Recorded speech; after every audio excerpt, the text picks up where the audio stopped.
What's up, everybody? I'm Sean Finning. I'm joined by James Duggan. Hey, what's up? We were taking a look at Dropzone, which is a real-time strategy game in which one player controls 3 rigs, which they call pilots. Sure. It's brand new to Steam Early Access. James, you've been playing this game a lot. I Tell have. me a little bit about what you're thinking so far. I like it a lot. I think it's got a couple of rough spots, but man, the gameplay feels incredibly solid, and just the idea of controlling these 3 MOBA units. A lot of people have been saying, RTS fans have been like, this isn't an RTS. Frankly, it's both, and a MOBA, of course, is kind of an offshoot of the RTS anyway, where you control a single unit with abilities. In this, you're controlling 3, and it really harkens back for me to Warcraft 3, when you would have, like, you know, your Farseer, you would have your Samuro dude, and you would be controlling multiple heroes with multiple abilities, and almost having like a complete MOBA team under your own control. And that's what's really fun about this game. Yeah, so this is really interesting because, like, while there isn't a traditional base building, there is still resource management in Econ. You are using these pilots to kind of move around the map, achieve objectives, and stop the opponent from scoring, which is, how do you do that in this game? Okay, so the primary way you're scoring, if you look at Vise there, he's got this like purple ball on his back. I can turn that in, that is called a core, and I can turn that into the center, and it's like the equivalent of like scoring a goal. So basically that's going to give you a point for every single core that you get. I'm getting a nice, this is a game that I played yesterday, and I get an early kill there, which isn't super great. The only thing that it really allows me to do at this juncture is kind of uncontested turn that core in, which I'm choosing not to do. But the other way that you can get points is by these secondary objectives, which come into play a lot in the bottom left-hand corner. So we can see I have 24 Kavash killed, which are like kind of the Zerg in this game. And then the first person to get total vision, so to secure all the vision nodes, gets 2 points. And then the first person to kill 3 bosses kills 4 points. And once you've completed those, they're no longer available. So basically, if you get all the vision nodes and then I take all 4 of them back from you, it doesn't matter, you've already gotten the points. That objective has been achieved. Totally. And you can see on the mini-map there in the bottom right-hand corner, the vision towers. You're holding the top 2 right ones right now, but they're little eyeball icons there. Right. And they basically, by holding them, they grant you vision on the mini-map, which in any RTS, vision of the map allows you to have more map control, which is really good in general. Sure. So what's really interesting about this is in absence of the base building mechanic that most RTS games have, here matches are limited to 15 minutes, and exactly, and your resource, what you're actually managing here is time. So what I always thought was really interesting about this is that you can score as many points as you'd like by either achieving the secondary objectives or uploading the cores that you get from creeping. But how many you score doesn't really matter as long as you stop your opponent from scoring more at the end of the time limit. Yeah, that's what's so interesting. And I love that. I love that, oh man, he just got my widget nose trying to get back into the base and heal. And so now what he's trying to do, actually, I just want to stop and point this out, he's going for the total vision objective. So he's got one guy on there who I'm going to kill because he's like a squishy summoner dude. But what eventually happens is he kind of wrestles me into submission because my units are low and they're respawning, and a fantastic play on his part, taking advantage of the fact that I'm down a unit by bringing in some of these heavier guys. He was actually running a 2-tank comp, which we should talk about. There are these archetypes, and there are heroes almost equivalent to League of Legends or Dota, where you have like Recon, he's a personality. You have Vise, who's also another personality. And I was expecting them a lot like League of Legends to, you know, like, okay, Garen has a silence, he has a spin, and he has an execute. But that's not the case. The only thing that the character determines here, as far as I can tell, is the ultimate. Everything else is determined by your loadout, and that's really interesting, and at the same time presents a lot of problems, I think, for readability, and it's a very interesting design choice, but one that I think, like, the game's fantastic gameplay more than makes up for. But as we can see, upgrading here, I'm going to choose to upgrade Widget, which gives her access to abilities, which are determined by the loadout that I've given her before the game starts. So there's no shop. So that kind of leads us into one of the game's big hooks, which is the customizability, right? Sure. Each one of these pilots has 4 active abilities that kind of modify either things like auto attacks or, you know, in the case of Recon, she has like a rocket ability that does massive damage. We can see Vise was just using one as kind of like Earthquake. Right, which like slows and does AoE damage, right? But there are also 3 support sort of abilities that are passives, which you can also customize. But the point is here, at any point you could swap those in and out for other different abilities, and each one of these at any characters point has out like of the game. It's a very important distinction. So the thing before the game, right, and the thing that I think this falls into more of a con than a pro for me. I like the customization. It's cool to like take your Recon and be like, you know what? I really don't like his dash ability. I would prefer a battle cry that gives everybody a speed burst so we can all escape together. But at the same time, now when you think about Overwatch, right, and you think about seeing Roadhog and him, you know he's going to throw a chain at you. You know he's going to try and shoot you with a shotgun. You know if he gets low on HP, he's going to heal himself. That readability is just crucial to competitive play, to people spectating that game, things like that. In this game, or even StarCraft 2 for an example, you see a siege tank, you know it's going to go into siege mode and shoot you from a long range. But here, if I see a Vise, I really have to look at his character model and figure out exactly what he's going to do, and I don't think that that's a strength of this game. I think the customization actually hinders it more than it helps it, but I haven't really had a problem. So like this guy, for instance, who's got that big ball, and he has like a pudge hook that he just did to widget there. And actually, this is where I make probably my biggest blunder of the game, or maybe not. This was an incredible back-and-forth game, but all of that stuff kind of does vanish when you start playing the game and you're really just focused on, okay, how can I kind of wrestle my opponent into submission? Right. Oh, this is working out for me. I'm getting a really nice body block. This is an interesting battle here. You're going to snipe that warhead? Yes. Nice. Yeah, so, I mean, this is where the game really starts to feel like an intense RTS/MOBA, like team big battles where you have both players with all three rigs fighting for control in the middle. They want to steal each other's cores, they want to upload them, or you're trying desperately to stop them from uploading. Sure. It seems really interesting.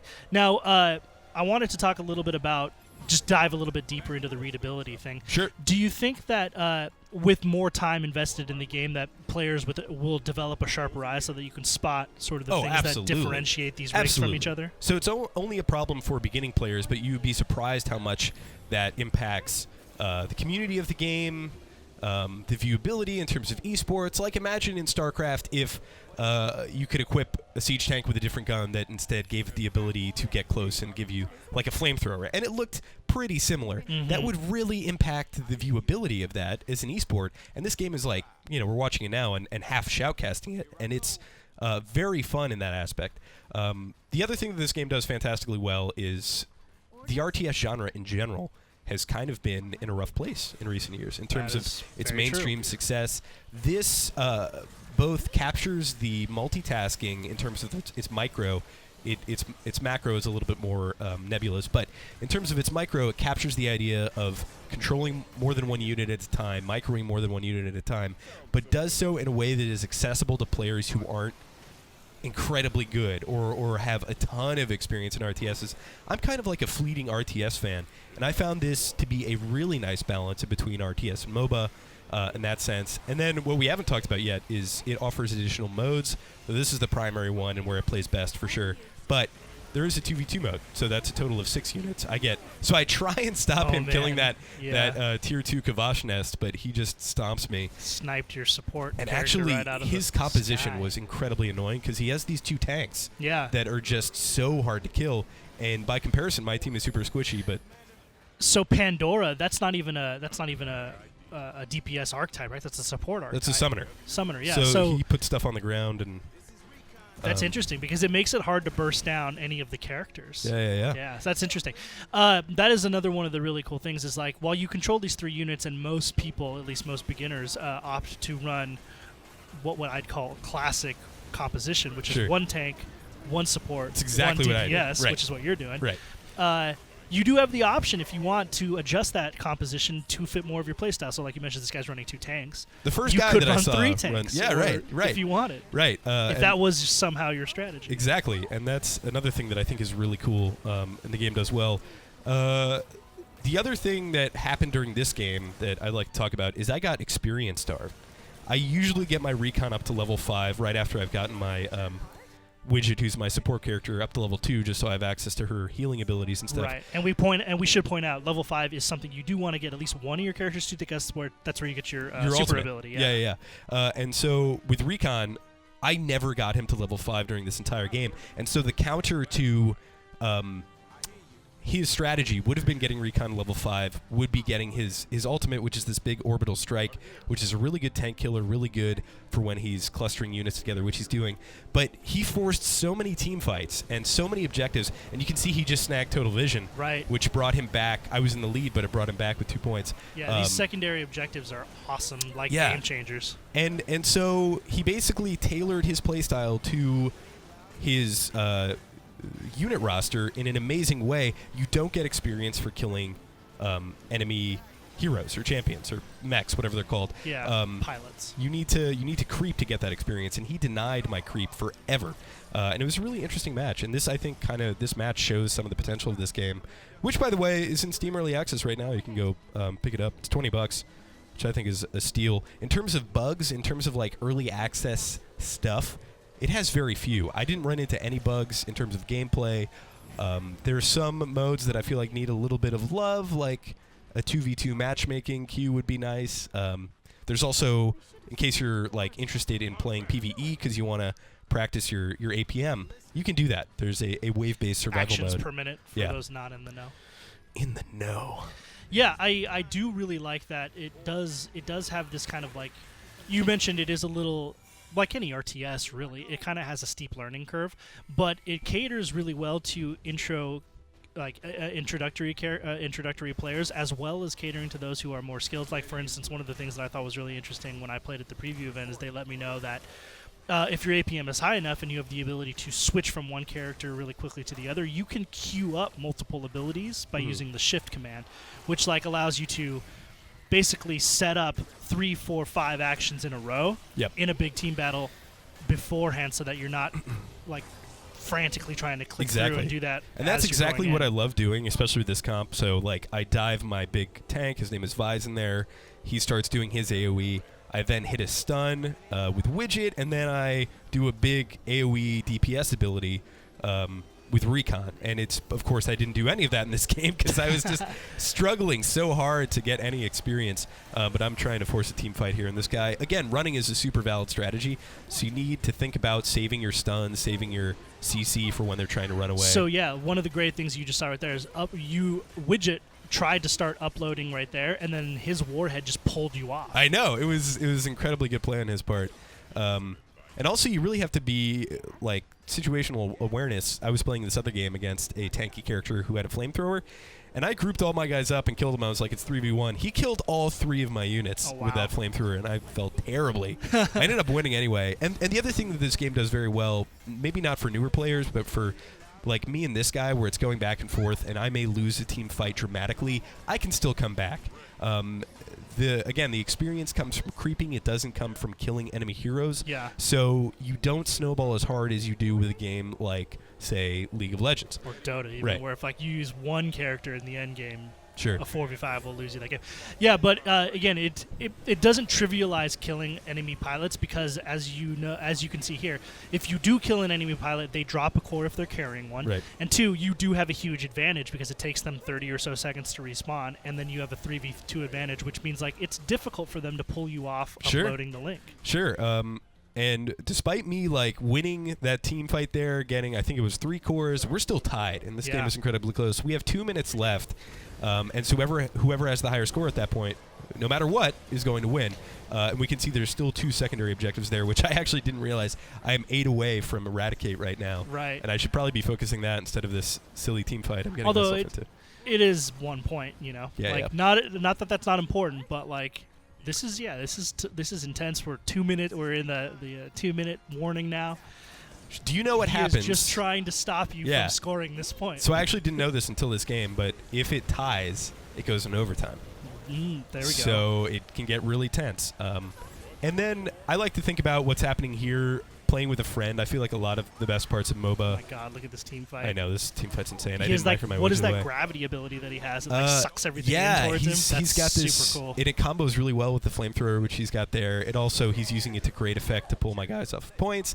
I'm not going to win this 1v1, but he pulls me in. But I actually kite this guy and end up bursting him down, which is like a good example of, you know, and he decides to upload a core despite being shot in the butt, which he succeeds in doing. Well, because look, he's trying to tie the game. Like he's 1 minute left. And then I think he's going to run, but instead he charges me, so my missile barrage goes really far away. Yeah. So he's tied it up. Again, focusing on the objective, which is really cool. But the coolest parts of MOBAs to me are abilities that set other abilities up. And oh my God! I get out. And this game allows you to do that all by yourself, which is really cool. Like, okay, stun into this really hard to land telegraph effect. you can do that kind of thing. Like weaken armor into a big AoE ability. And you can do that all yourself, but also the 2v2 mode allows you that was a great kill, to do that with a friend. I haven't played enough 2v2 to really render an opinion on it, but I imagine it'd be a lot of fun. So 6 seconds left, 8v8. We're wrapping up here. It looks like it's going to go into overtime, and what the heck is going to happen?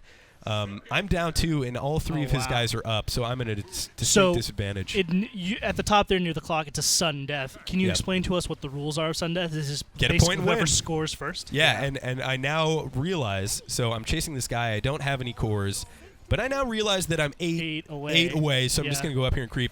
And I end up bringing my Vise back, or maybe my Witchet pack, to just sacrifice as kind of a wall. I know I just need to get a single recon barrage off. I think he knows that too. He's Yeah. like, why are you creeping right now?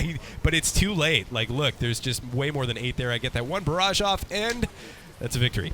Boom. And that was winning by the secondary objective. Fantastic. A single point, overtime. Yeah, I think this game, you were saying this, you thought, or maybe it was Mitch, you thought this game was, people were totally sleeping on it, and I agree that there's just not a lot of people who know about it. And I think it needs a little bit more thought in certain places, maybe a little bit in terms of the readability they can solve for that. But overall, for an early access product, I think this is in an awesome place. Me too, and I'm glad that people are finally starting to get their hands on it. I really enjoyed it. Thank you very much, James Duggan, for showing us. This is Dropzone. It is on early access right now. We'll be doing some more coverage of this, so check out IGN.com for all of that stuff.